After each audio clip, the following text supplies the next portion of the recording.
Մենք ստիպենք, որպեսզի թուրքերը մեզ սիրեն։ Չուզեն սիրել։ Չուզեն սիրել, ստիպված կսիրեն։ Սիրեցնել գուտ։ Ոչ թե կսիրեն, այլ ստիպված կհարգեն։ Իսկ հարգանքը գալիս է վախից։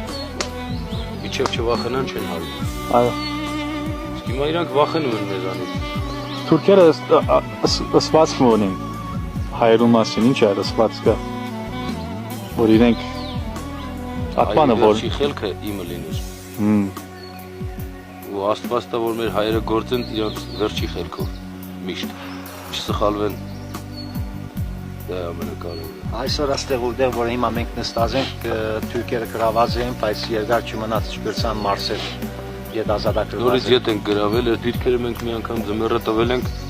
ասենք մարդու քիչ լինելու պատճառով ու տեխնիկա չունենալու պատճառով հետ ենք տվել, բայց հետո դիվերսիայի ձևով վերցրել ենք։ Շատ եմ ցավում, որ մենք մեր մոտ չենք ունեցել կամերա, որպեսզի այդ կռիվները նկարեինք։ Շատ եմ ցավում, որտեղ միայն այս կռիվները չի,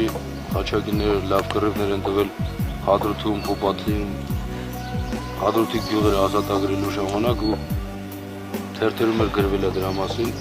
Հիմա հարցը դա չի, հարցը նա է, որ այս դիրքերը մեզ հարազատ են։ Այս դիրքերը արյան գնով վերցված է ու Գարձեն պետք է որ վիդեոկամերան պետք է որ կարողանանք պաշտպանել այս դիրքերը, որտեղ սա, եթե այս դիրքը մենք կորցնենք, կնշանակի, որ ամբողջ Մարտակերտի շրջանի բոլոր գրաված տարածքները զերո են։ Այսինքն պետք է բոլորը ջնջենք, սկսենք նորից, որտեղ այս դիրքը հանձնելու դեպքում թշնամին միանգամից մտնում է մեր բանակի թիկունքը։ Հետո կարևոր բան Պատկերացեք ինչ պատասխանատու դիրք է սա։